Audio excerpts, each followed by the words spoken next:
Hello students. आज हम start करेंगे स्टोइचियोमेट्री। स्टोइचियोमेट्री बेसिकली एक इम्पॉर्टेंट पार्ट है आपके पास चैप्टर 1 का। It basically relates you with the calculation of products and reactant in a chemical reaction. तो स्टोइचियोमेट्री हम तब यूज करते हैं जब you need to calculate the amount of product और reactant in a chemical reaction.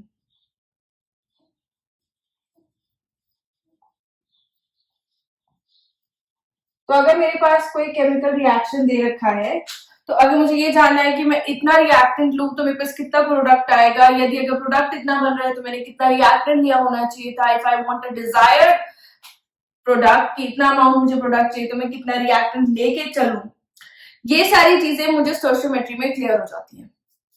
उसमें हमारे पास स्टोइचियोमेट्री यूज होती है। तो स्टोइचियोमेट्री बेसिकली हम स्टार्ट कर रहे हैं for first only mole concept.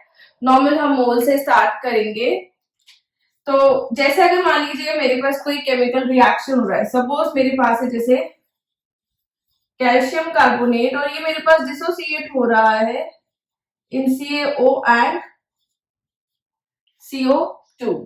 ठीक है। स्टोइचियोमेट्री हमें रिलेट करती है बिटवीन रिएक्टेंट एंड प्रोडक्ट्स। तो it is very much important कि आप रिएक्शन को पहले बैलेंस कर ले अगर हम मोल को यूज करने वाले हैं इस रिएक्शन प्रोसेस में। तो जैसे कि मेरे पास ये रिएक्शन हो रही है, कैल्शियम कार्बोनेट डिसोसिएट हो रहा है हमारे पास कैल्शियम ऑक्साइड में और कार्बन डाइऑक्साइड में। ये इटसेल्फ एक बैलेंस रिएक्शन है। इस रिएक्शन से मुझे जानकारी क्या मिलती है, what I get from this reaction, कि अगर मैं एक मॉलिक्यूल लूं कैल्शियम कार्बोनेट का तो वो डिसोसिएट होगा 1 मॉलिक्यूल ऑफ कैल्शियम ऑक्साइड में और 1 मॉलिक्यूल ऑफ कार्बन डाइऑक्साइड में। तो अगर मान लीजिए मैं 2 मॉलिक्यूल्स लेती, अगर मैं 2 मॉलिक्यूल्स लूं कैल्शियम कार्बोनेट के तो मुझे 2 मॉलिक्यूल्स मिलेंगे कैल्शियम ऑक्साइड के and I will be getting 2 molecules of carbon dioxide. तो this reaction is basically stating कि मैं जितने भी मॉलिक्यूल्स लूंगी कैल्शियम कार्बोनेट के, उतने ही मॉलिक्यूल्स डिसोसिएशन के बाद में मुझे मिलने वाले हैं कैल्शियम ऑक्साइड के एंड कार्बन डाइऑक्साइड के। ठीक है। तो अगर मैं Na नंबर ऑफ मॉलिक्यूल्स लूंगी, दैट इज 6.022 into 10 की power 23, if I will take 1 mole of calcium carbonate, then I will get 1 mole of calcium oxide and 1 mole of carbon dioxide. ठीक है। तो अगर मैं मोल का रेशो देखूं, इनका मोल रेशो अगर मैं देखूं आपके पास NCaCO3 is to NCaO is to NCO2, तो ये मेरे पास होने वाला है 1:1:1 का। ठीक है। अब क्वेश्चन मुझसे कुछ भी कह रहे, मान लीजिए क्वेश्चन हमको दे रहा है मेरे पास 3 मोल ऑफ कैल्शियम कार्बोनेट है, पूरा डिसोसिएट हो रहे हैं, तो कितना कार्बन डाइऑक्साइड बनेगा। तो 3 मोल कितने मोल देंगे, 3 मोल। तो 3 मोल से मेरे को 3 मोल कार्बन डाइऑक्साइड मिल जाने वाला है। ठीक है। तो हमने ये बैलेंस्ड इक्वेशन से रिलेट किया है। सपोज अगर मान लीजिए मेरे पास रिएक्शन हो रही है लेड नाइट्रेट की,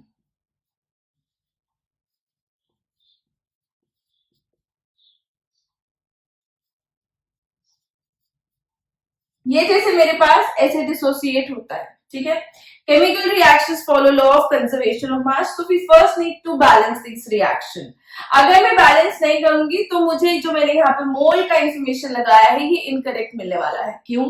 क्योंकि यहां तो मैं ले रही हूं जैसे 1 मॉलिक्यूल ऑफ लेड नाइट्रेट, उससे मुझे 1 मॉलिक्यूल ऑफ लेड ऑक्साइड मिल रहा है और 1 मॉलिक्यूल ऑफ NO2 मिल रहा है। अगर मैं एटम वाइज देखूं, यहां मुझे दो एटम नाइट्रोजन के यूज कर रही थी और यहाँ पे सिर्फ मुझे 1 एटम ऑफ नाइट्रोजन मिल रहा है, तो यानी कि ये गलत है। This information is wrong.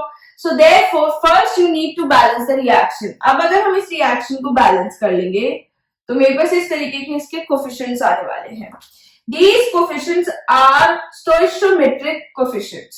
ये जो हमारे पास इसका 1 है, these coefficients that we have are stoichiometric coefficients, क्योंकि यही हमें रिलेशन बताते हैं कि अगर मैं किसी चीज के इतने नंबर ऑफ मॉलिक्यूल्स ले रही हूं तो मुझे इतने नंबर ऑफ मॉलिक्यूल्स प्रोडक्ट में मिलेंगे या इतने नंबर ऑफ मॉलिक्यूल्स के साथ ये रिएक्ट करेगा। यानी कि इतने मोल अगर मैं किसी चीज के ले रही हूं तो इतने मोल मुझे मिलेंगे, इतने मोल के साथ ये रिएक्ट करेगा and all that stuff. So therefore balancing of reaction, balance the reaction. So the balancing of reaction, to use the mole concept, is very much important in stoichiometry. तो आपके पास ये आ गया. अब ये मुझे रिएक्शन क्या इंफॉर्मेशन दे रही है? दिस रिएक्शन इज सेइंग कि अगर मैं 2 मॉलिक्यूल लेड नाइट्रेट के लेती हूँ और वो डिकम्पोज करते हैं तो मेरे पास 2 मॉलिक्यूल लेड ऑक्साइड के बनेंगे, 4 मॉलिक्यूल नाइट्रोजन डाइऑक्साइड के बनेंगे और 1 मॉलिक्यूल मुझे किसका मिलेगा? ऑक्सीजन का. सेम अगर मैं मोल वाइज देखूं, अगर मैं 2 मोल लेती हूँ लेड नाइट्रेट के, I will be getting 2 moles of lead oxide, 4 moles of nitrogen dioxide and 1 mole of oxygen. ठीक है, तो अगर मैं मोलर रेशियो देखूं, यहाँ पे मोल का ratio that is n lead nitrate is to n lead oxide is to n NO2 is to NO2. Simple देख रहे हैं हम, दैट इज 2:2:4:1. ठीक है, अब अगर क्वेश्चन में मुझसे बोला गया है मैंने 8 मोल ऑफ लेड नाइट्रेट लिए हैं, मुझे कितने ऑक्सीजन के मोल मिलेंगे? 2 मोल से कितने मिल रहे थे? 1 मोल. तो 8 मोल से कितने मिलेंगे मुझे? 4. ठीक है, मुझे ये पूछ लिया होता नाइट्रोजन डाइऑक्साइड के कितने मोल्स मिलेंगे, तो 2 मोल से कितने मिल रहे हैं मुझे? 4 मोल. तो 8 से मुझे कितने मिलेंगे? 16 मोल. ठीक है, अगर मैं पूछती लेड ऑक्साइड का तो 2 मोल से 2 मोल मिल रहे हैं, यानी कि इनका आपस में रेशियो इज 1:1. तो अगर मैं 8 मोल लेड नाइट्रेट लूंगी तो मुझे 8 मोल लेड ऑक्साइड मिलेगा. क्लियर? तो first you need to balance the reaction. तो इस चीज को जो हमने ये 2 रिएक्शंस के अंदर देखा है, वी कैन स्पेसिफिकली और generally we can generally write it for any reaction. हम इस रेशियो को किस तरीके से लिख सकते हैं कि अगर मेरे पास कोई एक जनरल रिएक्शन हो रही है, suppose if I have a general reaction की A times of A plus B moles of B. A and B are some compounds और उनके stoichiometric coefficients है A and B. ये हमारे पास रिएक्ट कर रहे हैं to give C moles of C and D moles of D. ठीक है, तो it is A moles of A is reacting with B moles of B to give C moles of C and D moles of D. ठीक, तो अगर मैं इनका molar ratio देखूं तो इनका मोलर रेशियो क्या हो गया? Molar ratio N of A is to N of B is to N of C is to N of D. ये हमारे पास क्या है? A is to B is to C is to D. ठीक है, अब इसी चीज को मैं अगर मान लीजिए मुझे x नंबर ऑफ टाइम्स किसी का दे रखा होता है कि अगर मान लीजिए मुझे दिया है कि 4 मोल इसके दिए या 5 मोल इसके दिए गिवन मोल्स के अकॉर्डिंग, तो what I can write is moles of A by A is equals to moles of B by B is equals to moles of C by C is equals to moles of D by D. This is the relation between the moles of A, B, C and D. तो अगर मुझे इनमें से कोई भी चीज given है and I need to find out the other one, I can find it like this. Suppose जैसे मान लो मुझे जनरल मेथड लगाना है, मुझे बोला है कि मेरे पास 2 मोल्स ऑफ ए है तो सी के कितने मोल्स बनेंगे, तो मैं कैसे देखूंगी? A मोल्स ऑफ ए दे रहे थे C मोल्स ऑफ C, तो 2 मोल्स ऑफ A क्या देंगे मेरे पास? C into 2 by A. ठीक है, यही चीज मैं इनके रिलेशन के बीच में यूज कर लूं, like moles of A by A is equals to moles of C by C. I was given 2 by A is equals to moles of C, जो मुझे फाइंड आउट करने हैं कि कितने बनेंगे by C, that is 2 into C by A is equals to moles of C.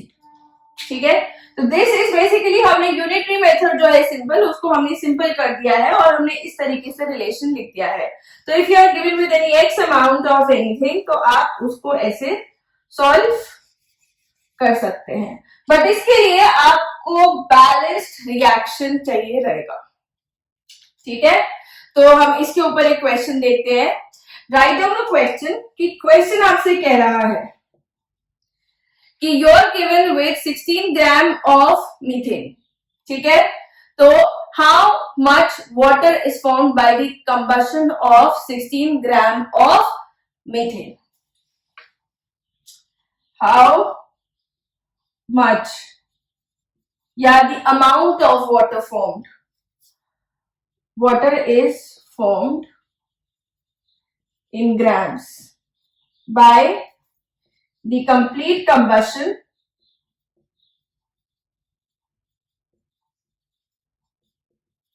of 16 gram of methane।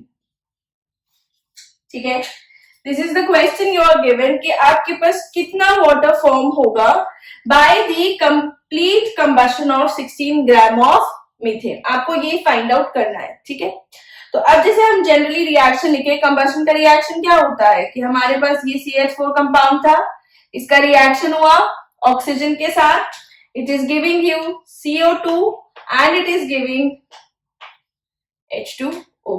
ठीक है, अब इस रिएक्शन को यदि अगर आप बैलेंस करना चाहेंगे, what you need to do is कि आपको 8 प्लस ये 2 यहाँ पे लगा देना है और आपको यहाँ पे बैलेंस करने के लिए इसे 2 लगा देना है। ठीक है, अब इस रिएक्शन में यदि अगर हम देखें, 1 mole of methane is reacting with 2 moles of oxygen to give 1 mole of CO2 and 2 moles of H2O।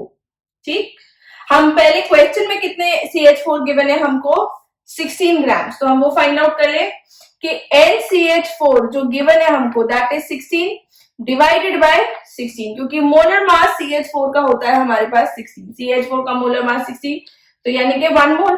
तो मैं देख रही हूँ 1 मोल का जब डीकंपोजिशन हो रहा है तो मुझे 2 मोल्स ऑफ वाटर मिल रहा है। ठीक है, तो मैं इसे ऐसे यूज कर सकती हूँ कि NCH4 divided by 1 is equal to N of H2O divided by 2। ये मोलर रेशियो वाला फॉर्मूला यूज किया मैंने कि moles of CH4 divided by 1 जो उसका कोफिशिएंट था, stoichiometric coefficient, is equal to moles of H2O that is NH2O divided by उसका molar rate, उसका stoichiometric coefficient that was 2। moles of CH4 मुझे given कितने हैं, this one is the given one, ये हमको given है, तो ये मुझे moles कितने given है 1, तो therefore इधर लिख देते हैं कि आपके पास NH2O कितना आ गया 2। ठीक है, H2O के मोल्स हमारे पास 2 आ चुके हैं और H2O के मोल्स जब आपके पास 2 आ चुके हैं तो वेट ऑफ H2O हम कैसे निकालेंगे, that is moles of H2O into molar mass of H2O। Number of moles होता है हमारे पास मास बाय मोलर मास, अब हमें यहाँ पे वो मास निकालना है, that is 2 into 18, that will B 36 grams. तो अगर आप 16 ग्राम मीथेन ले रहे हैं यानी कि 1 mole, you will be getting 2 moles of water and that 2 moles of water is 36 grams। ठीक है, this was a very simple question क्योंकि हमने इसमें एक ही मोल यूज किया है और हमने एक ही मोल क्वेश्चन के अंदर लिया है। ठीक है, अब हम इसी सवाल को थोड़ा सा चेंज कर देते हैं, like now we will be changing the question a little। Please write down these formulas and this question as well। अब हम इसी क्वेश्चन को थोड़ा सा चेंज कर देते हैं। What is the amount of methane needed? अब आप ऐसे लिख लीजिए, like what is the amount of methane needed for combustion to produce 22 gram of carbon dioxide? What is the amount of methane needed for the complete, what is the amount of methane needed to produce 22 gram of carbon dioxide on combustion? तो हमें amount of CH4 निकालनी है और हमें weight of CO2 मिलना चाहिए, that is 22 grams। What you first need to do, please आप given चीजें एक साथ लिख लीजिए, then you can relate them। तो हमें चाहिए 22 ग्राम CO2। इस 22 ग्राम CO2 के लिए हम कितने मीथेन का कंबशन करवाएं? अब जैसे हमारे पास ये रिएक्शन है CH4 प्लस O2 जो पिछली वाली रिएक्शन में ही थी, तो that is CO2 plus twice of H2O। ठीक है, 22 ग्राम CO2 का मतलब क्या है, इसके मोल्स कितने हो गए आपके पास, NCO2 will be equal to 22 divided by 44, क्योंकि molar mass of CO2 is 44. For those of you who don't know, CO2 का मोलर मास होता है 44, तो मोल्स आ गए कितने इसके 0.5।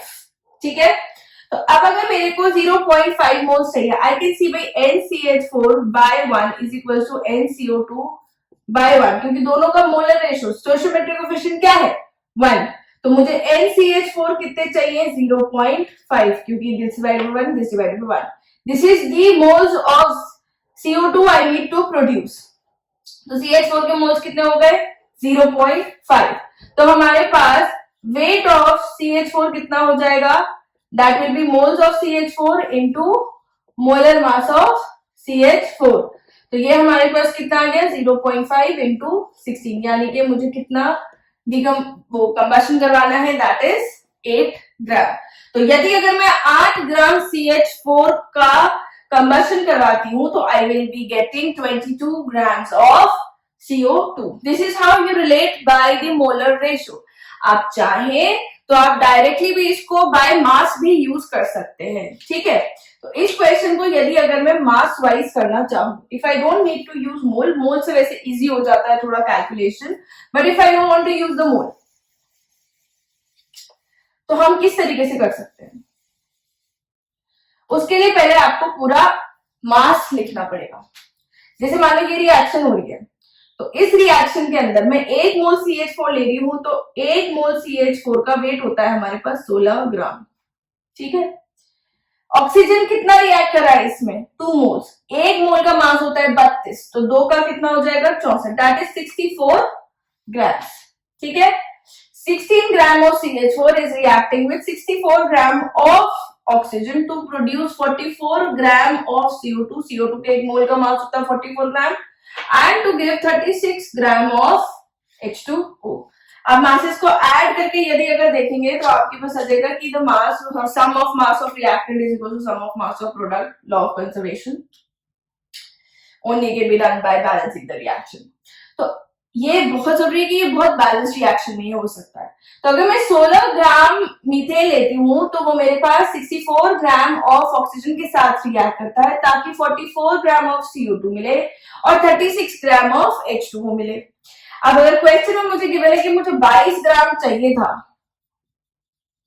तो आई कैन इजीली से भाई 44 ग्राम 16 ग्राम से बन रहा है, तो 22 ग्राम कितने से बनेगा 8 ग्राम से। ठीक है, अगर आपको ये इतने सिंपल टर्म्स में नहीं दिया होता, like you are not given in multiples of 44 या फैक्टर्स ऑफ 44, तो आप कैसे करेंगे कि जैसे मान लो x ग्राम मुझे फाइंड करना है, x अगर मेरे पास 44 ग्राम बन रहा है 16 ग्राम से, this is for CO2, this is for CH4, तो x ग्राम कितने से प्रोड्यूस होगा 16 into x divided by 44। This is how you use the mass वाला relationship, but rather than doing this side this तरीके से आप मोल से करेंगे तो आपको थोड़ा इजी पड़ेगा, क्योंकि नेक्स्ट टाइम ऐसे हो सकता है मास निकालने के लिए आपके पास 2 2 2 करके गिवन हो। ठीक है, so now we are going to see other question related with this stoichiometry. जैसे मान लीजिए आपको क्वेश्चन में गिवन है कि आपके पास रिएक्शन हो रहा है NaOH का HCl के साथ। ठीक है, और ये रिएक्शन आपको दे रही है NaCl प्लस H2O। ठीक है, अब इस रिएक्शन में आपको गिवन है कि मेरे पास NaOH का मास 13 ग्राम्स है, जिससे मैं स्टार्ट कर रही हूं, तो मैं कितने HCl के साथ इसे कंप्लीटली रिएक्ट कर सकती हूँ। ठीक है, तो आई am given with weight of NaOH is 13 gram. I need to find weight of HCl for complete reaction. ठीक है, तो इस क्वेश्चन में मैं पहले ये देखूंगी कि मेरे पास बैलेंस है कि नहीं है। So this reaction is balance. एक मोल NaOH एक मोल HCl के साथ रिएक्ट कर रहा है, यानी कि जितने मोल में NaOH की लेकर के चलूंगी वो उतने ही मोल ऑफ HCl के साथ रिएक्ट करेंगे, ठीक है। तो मोल्स ऑफ NaOH मेरे पास कितने हो जाएंगे, wait of NaOH by molar mass of NaOH. Moles of NaOH is 13 by 40 because I was given 13 grams, some random number. तो मोलर मास इसका होता है आपके पास 40. यही मेरे पास मोल्स किसके रिक्वायर्ड होंगे, HCl के, क्योंकि दोनों का मोलर रेशो क्या है 1:1 का, ठीक है। जिनको दिक्कत है वो ऐसे लिख सकते हैं कि भाई NaOH by 1 is equals to NHCl by 1, दोनों का मोलर रेशो इतना। एंड NaOH मेरे पास कितने आ गए 13/40 और NHCl के इक्वल हो जाएगी क्योंकि 1 में लिख नहीं रही। तो मोल्स ऑफ HCl आपके पास इतने हो गए। नाउ वेट ऑफ HCl आप कैसे निकाल सकते हैं, मोल्स ऑफ HCl इनटू 36.5 जो कि इसका मोलर मास है, तो that will be equal to 13/40 into 36.5 gram, ठीक है। तो अगर मुझे एक से ज्यादा रिएक्टेंट गिवन हो और मुझे एक रिएक्टेंट का पूछना हो कि दूसरे रिएक्टेंट के साथ कंप्लीट रिएक्शन के लिए रिक्वायर्ड है, तो वो हम कुछ इस तरीके से निकाल सकते हैं, ठीक है। अब इसी रिएक्शन में मैं आपको यदि मास न दूं, मैं आपको मॉलिक्यूल्स दे दूं, फॉर इफ आई से कि मेरे पास suppose 3.01 into 10 की power 23 molecules of NaCl are being produced, what is the amount, let's see what is the amount of NaOH that reacts, ठीक है। So what mass of NaOH is required to produce 3.01 into 10 की power 23 molecules of NaCl. Suppose this is the question. आपसे पूछ रहा है NaCl के कितने molecules produce हो रहे हैं, तो वेट ऑफ NaOH मैंने कितना लिया हुआ होगा। कैसे करेंगे क्वेश्चन, क्या निकालेंगे NaCl के मोल्स, तो मोल्स ऑफ NaCl हमारे पास कितने आ गए 3.01 into 10 की पावर 23 डिवाइडेड बाय 6.022 into 10 की पावर 23, क्योंकि एक मोल में कितने मॉलिक्यूल्स होते हैं, एवोगैड्रो नंबर ऑफ मॉलिक्यूल्स, तो इतने में आपके पास कितने होंगे मोल्स, इतने मॉलिक्यूल्स के कितने मोल बनेंगे, दैट इज 0.5, ठीक है। 0.5 moles of NaCl are being produce, तो NaOH कितने होंगे, ये भी हमारे पास कितने हो जाएंगे 0.5, क्योंकि दोनों का मोलर रेशो क्या है 1, they are related by 1:1 factor. तो वेट ऑफ NaOH कितना हो जाएगा हमारे पास 0.5 इंटू 40, दैट इज इसके मोल्स इंटू इसका मोलर मास, ठीक है। This is like how you can do it. Now we are doing another question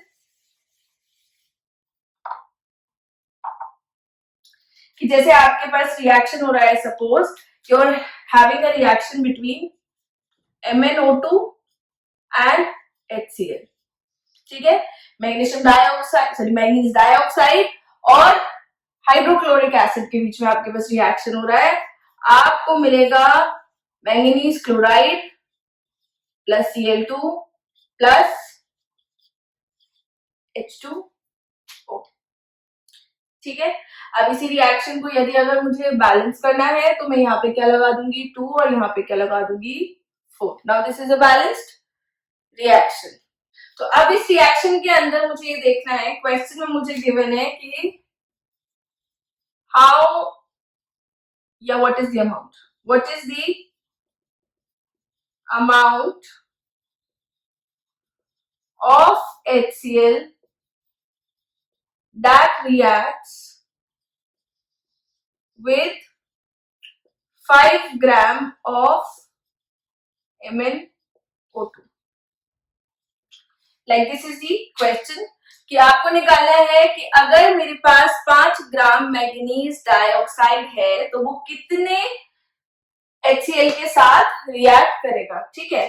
तो अब हम इसको अगेन किससे करेंगे, मोल बेसिस पे करेंगे। अगर हम मोल बेसिस के ऊपर कर रहे हैं तो मोल्स ऑफ MnO2 कितने होंगे हमारे पास?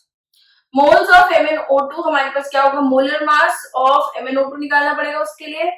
Mn का मास आप अप्रोक्सीमेटली ले लीजिए, इट इज इक्वल टू 55, ठीक है।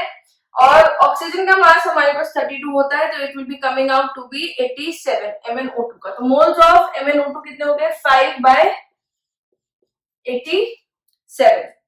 Now moles of MnO2 bye 1, क्योंकि इसका मोलर रेशियो क्या है इस रिएक्शन में? 1 is equals to moles of HCl divided by 4, क्योंकि इनका जो स्टोइकियोमेट्रिक कोएफिशिएंट है दैट इज 4। तो MnO2 का कितना हो गया? 5/87 is equals to moles of HCl हमें फाइंड आउट करने की कितने रिक्वायर्ड है, डिवाइडेड बाय 4, ठीक है। That will be the NHCl, यानी कि 4 into 5 डिवाइडेड बाय 87। अब हमें क्या फाइंड आउट करना है? हमें निकालना था मास, हमने क्या निकाल दिए हैं? मोल्स। तो मोल्स को क्या करेंगे हम? NHCl into molar mass of HCl will be equal to the weight of HCl, that is 20/87 into 36.5, that is the molar mass of HCl is equals to the weight of HCl required to react with it, ठीक है। ये हमने किया मोल में convert करके। This we did by converting into mole. अब अगर इसी रिएक्शन को हम सिंपल मास से देखना चाहें कि मेरे पास रिएक्शन हो रही है MnO2 की 4HCl के साथ, to give 1 MnCl2 plus Cl2 plus twice of H2O, ठीक है। This is the reaction I am having. तो इसमें मेरे पास MnO2 का कितना मास रिएक्ट कर रहा है? दैट इज 87 ग्राम, क्योंकि इसका मोलर मास 1 मोल है तो 87 ग्राम। यहाँ पे HCl का कितना मास रिएक्ट कर रहा है? एक HCl का मास हमारे पास, मतलब 1 मोल का मास होता है हमारे पास 36.5, पर यहाँ तो 4 मोल रिएक्ट कर रहे हैं। तो रिएक्ट हमारे पास कितने कर रहे हैं? 4 into 36.5, ठीक है। इतना हमारे पास रिएक्ट कर रहा है। अब क्वेश्चन में मुझे गिवन है यदि अगर 5 ग्राम है तो 5 ग्राम कितने के साथ करेगा? 5 ग्राम कितने के साथ करेगा? डायरेक्ट आप यूज कर दीजिए 4 into 36.5 into 5 डिवाइडेड बाय 87। आप देखेंगे वही आंसर आ रहा है। कैसे? इसके इतने मास के साथ इसके इतना मास रिएक्ट करा था, तो इसके इतने मास के साथ इसका कितना मास रिएक्ट करेगी? यही साइड में उल्टी लगा दिया। अगर मुझे बोलते 5 ग्राम HCl है तो 5 ग्राम HCl के साथ कितना करेगा, तो भी मैं इसी तरीके से करती। सपोज अगर मुझे क्वेश्चन ये बोलता, if the question would have said कि मेरे पास 5 ग्राम, लाइक प्लीज अब क्वेश्चन इसे यहाँ पे चेंज करेगा, अगर मेरे पास 5 ग्राम HCl है, इसे नेक्स्ट क्वेश्चन साइड पे करिएगा अलग से क्वेश्चन लिख करके। आप प्लीज अपनी कॉपीज में काट के मत लिखिएगा, अलग से क्वेश्चन करके लिखिएगा। तो अगर मेरे पास 5 ग्राम HCl है तो वो कितने अमाउंट ऑफ MnO2 के साथ रिएक्ट करेगा? मैं यहाँ देख रही हूँ कि 4 into 36.5 ग्राम मेरे पास रिएक्ट कर रहा है कितने के साथ? 87 ग्राम के साथ। तो 5 ग्राम मेरे पास कितने के साथ रिएक्ट करेगा? यहाँ पे इंटू 4 करने की कोई जरूरत नहीं है, क्योंकि बच्चे समटाइम्स गड़बड़ करते टाइम ये कर देते हैं कि मास निकलता है, अच्छा ऊपर भी तो इंटू 4 किया है तो नीचे भी हम इंटू 4 करेंगे। नहीं, this is the exact mass you are using in the reaction. तो ये 5 से आपके पास कितना आ जाएगा? This will be 87 into 5 divided by 4 into 36.5 gram, ठीक है। तो अगर मुझे ये सिनेरियो दिया होता क्वेश्चन का तो I would have done this question this way, ठीक है। नेक्स्ट हम स्टार्ट करेंगे दैट इज लिमिटिंग रिएजेंट। तो please write down the next topic that is limiting reagent. Next हम स्टार्ट कर रहे हैं topic limiting reagent. Limiting reagent is basically एक स्पेसिफिक केस हो जाता है आपके पास। अभी तक जैसे हमने रिएक्शन करे हैं तो हमने एक अमाउंट ऑफ रिएक्टेंट के साथ दूसरे अमाउंट ऑफ रिएक्टेंट को निकाला है, या फिर अगर हमने एक ही रिएक्टेंट का अमाउंट पता था और हमने बाकी प्रोडक्ट के आंसर्स निकाले हैं। ठीक है, अब अगर आपको मान लीजिए अगर कभी मुझे कोई रिएक्शन गिवन है A, if I am given with the reaction, जैसे ए है ये बी के साथ रिएक्ट कर रहा है to give C plus B. ठीक है, तो इस रिएक्शन में मेरे को ये पता है कि मेरे पास 1 mole of A is reacting with 1 mole of B to give 1 mole of C and to give 1 mole of D. अब इस रिएक्शन के अंदर मैंने मान लिया कि मेरे पास अगर मुझे ए का कुछ अमाउंट गिवन है और मुझे सी निकालना है, तो हम क्या करके चलते हैं कि बी का अमाउंट मैं मानती हूँ कि सफिशिएंट होगा रिएक्ट करने के लिए। तो हम ऐसा मान लेते हैं जब हमें एक रिएक्टेंट का अमाउंट गिवन होता है, जिस रिएक्शन में 2 रिएक्टेंट्स या 3 रिएक्टेंट्स कंबाइन कर रहे हैं, and I am only given with 1 reactant का अमाउंट और मुझे प्रोडक्ट फाइंड आउट करना है, तो हम ऐसा मान लेते हैं कि बाकी सारे रिएक्टेंट मेरे पास एक्सेस में है, यानी कि मुझे उनकी कमी नहीं पड़ने वाली है। मुझे जितना रिएक्ट करने के लिए चाहिए मुझे उतना मिल रहा है।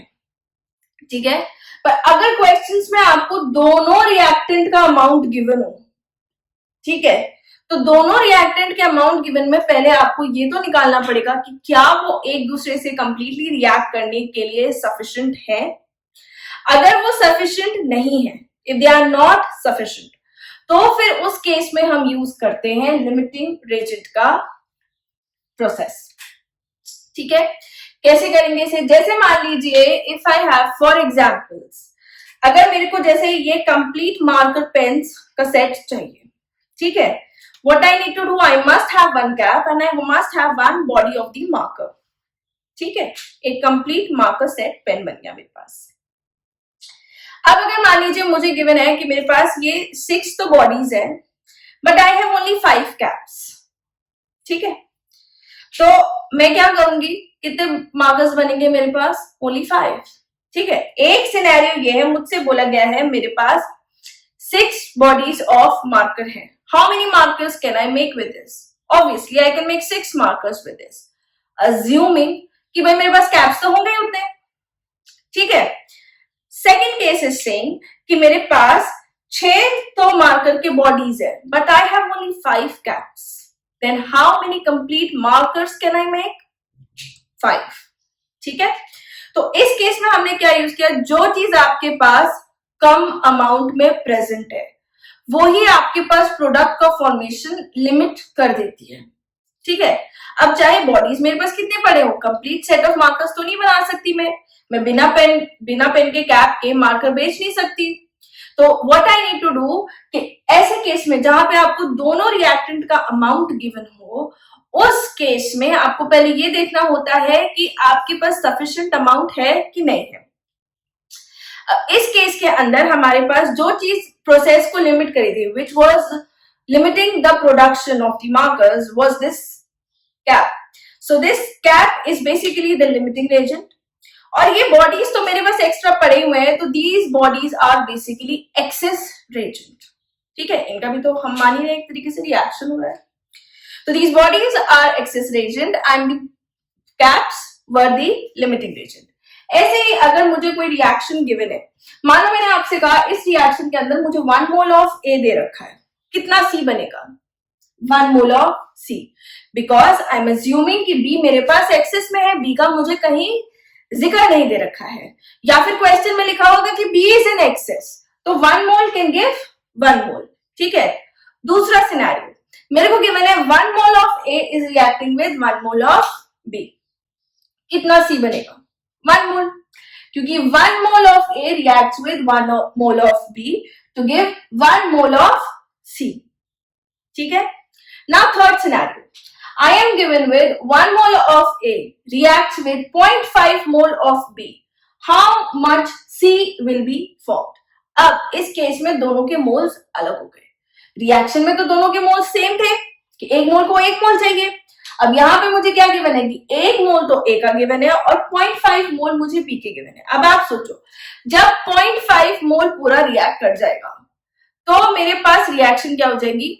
खत्म हो जाएगी। तो सी का प्रोडक्शन तो वहीं रुक जाने वाला है। ए अकेला रिएक्ट किसके साथ करेगा?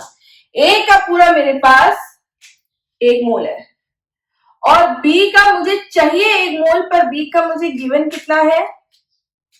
सिर्फ आधा मोल। ठीक है, तो जहां ये बी खत्म हो जाएगा वहीं पे रिएक्शन खत्म हो जाएगी, सी का फॉर्मेशन रुक जाएगा। तो सी कितना बना मेरे पास? आधा मोल।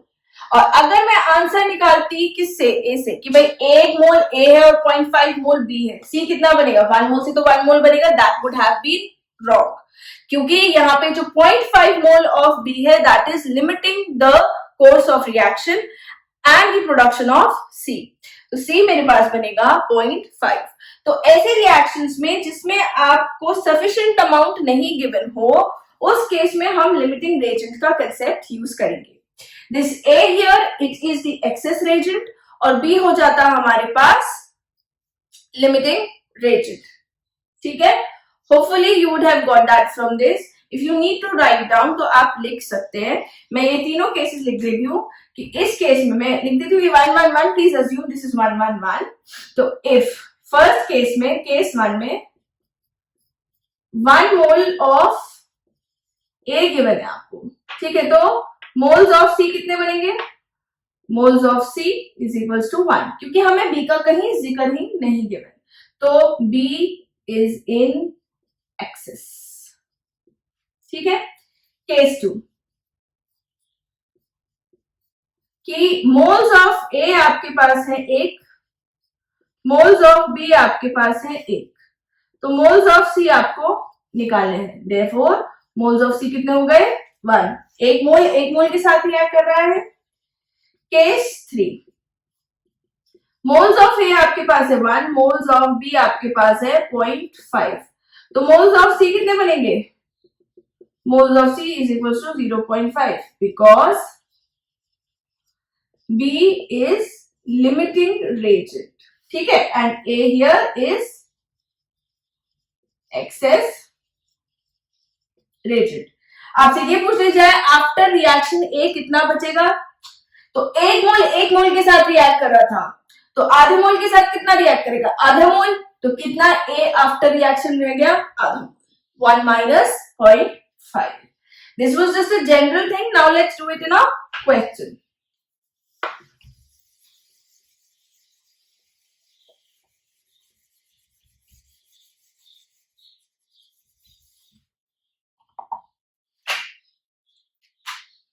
यदि अगर हम इसी चीज को एक क्वेश्चन में करके देखें, सपोज मेरे पास है NaOH reacting with H2SO4 to give Na2SO4 and H2O। ठीक है, इस रिएक्शन को बैलेंस करेंगे तो ये कोफिशिएंट्स आपके पास आने वाले हैं। ठीक है, मैंने आपको गिवन है, given moles of NaOH is equals to 4, moles of H2SO4 is equals to 3। आपको फाइंड आउट करने हैं, to find moles of Na2SO4 produced, mass of Na2SO produced, molecules of Na2SO4 produced। ठीक है, अब इस रिएक्शन में देखूं कि पहले मुझे दोनों ही रिएक्टेंट गिवन है। अब दोनों ही रिएक्टेंट मुझे गिवन है तो क्या करना चाहिए? दोनों रिएक्टेंट गिवन है तो मैं ये देख सकती हूँ कि मोलर रेशियो वाइज मैं एक के अकॉर्डिंग निकालू, मुझे दूसरा कितना रिक्वायर्ड है। NaOH by 2 is equal to NH2SO4 by 1, क्योंकि 1 मोल चाहिए था। तो जब मुझे गिवन मोल्स ऑफ 4 है, 4 बाय 2, तो NH2SO4 कितना आ गया मेरे पास? 2। ठीक है, तो मोल्स ऑफ H2SO4 जिसके साथ ये कंप्लीटली रिएक्ट कर जाएगा, अगर ये नहीं गिवन होता तो कितना चाहिए था? 2। ठीक है, बट जो हमारे पास गिवन H2SO4 के मोल्स है, they are greater than required. 2 mole NaOH 1 mole H2SO4 के साथ रिएक्ट करता है, तो 4 मोल NaOH 2 मोल H2SO4 के साथ रिएक्ट करेगा। पर क्वेश्चन में मुझे 3 मोल गिवन है, यानी कि 1 मोल मुझे फालतू का गिवन है। 4 मोल के बाद NaOH की रिएक्शन खत्म हो जाएगी, ठीक है। तो मुझे कितने चाहिए थे? सिर्फ 2 मोल, यानी कि 1 मोल मेरे पास फालतू बचा। तो मेरे पास लिमिटिंग रिएजेंट क्या है? Therefore limiting reagent is NaOH, ठीक है। And H2SO4 is access reagent. अब मैं निकालना क्या है मुझे? Na2SO4 कितना बना है? 2 मोल NaOH से कितना Na2SO4 बनता है? 1 मोल। तो 4 मोल NaOH से कितना Na2SO4 बनेगा?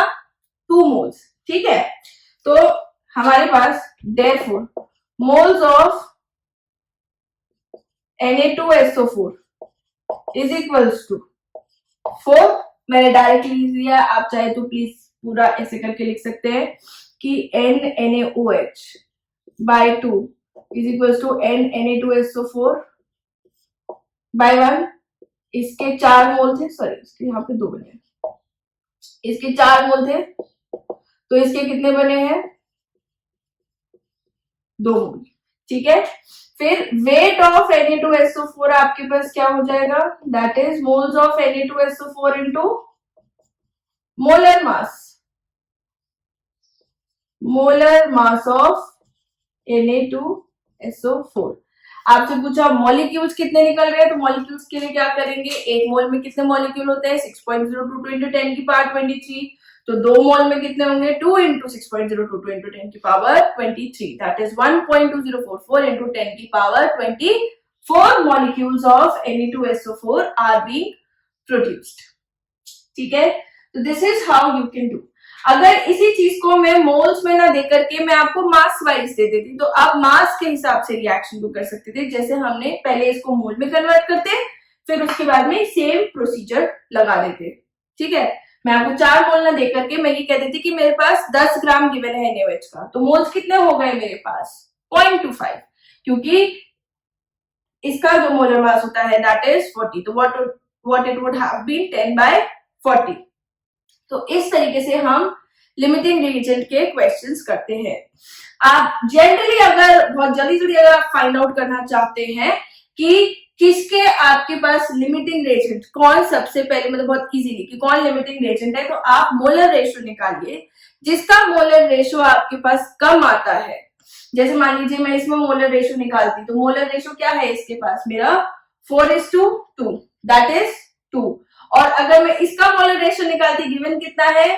3 और चाहिए मुझे, सॉरी इसका यहाँ पे कोफिशिएंट कितना है? 1, ठीक है। तो जैसे अगर मान लीजिए मैं ऐसे करती कि गिवन मोल्स बाय जितने रिएक्शन के अंदर, तो ये क्या हो गया? 4/2 that is 2 given H2SO4 by इसका कोफिशिएंट क्या है? 1, 3/1, ठीक है। इसमें आपके पास छोटा कौन सा आ रहा है? NaOH। तो NaOH is the limiting reagent. This is just a very simple trick to find out in objective questions कि आपके पास लिमिटिंग रिएजेंट कौन सा है। आप ये देखें कि जो भी आपको गिवन मोल्स है या गिवन मास है, मास को मोल्स में कन्वर्ट करके उसे आप डिवाइड कर दीजिए बाय इसका स्टोइचियोमेट्रिक कोएफिशिएंट। इसके मास को डिवाइड कर दीजिए पहले मोल्स के लिए और फिर उसके बाद बाय स्टोइचियोमेट्रिक कोएफिशिएंट। जो भी आपके पास लीस्ट नंबर आता है, जैसे इसका 2 आ रहा है, इसका 3, जिसका रेशियो लीस्ट हो, वही हमारे पास लिमिटिंग रिएजेंट हो जाता है। This is just a very simple trick. ऐसे इसी तरीके से आई है ये ट्रिक, इसमें कुछ नया नहीं है। So this is limiting reagent का कॉन्सेप्ट। नेक्स्ट क्लास में हम पढ़ेंगे POAAC का principle and we will be doing some questions based on that.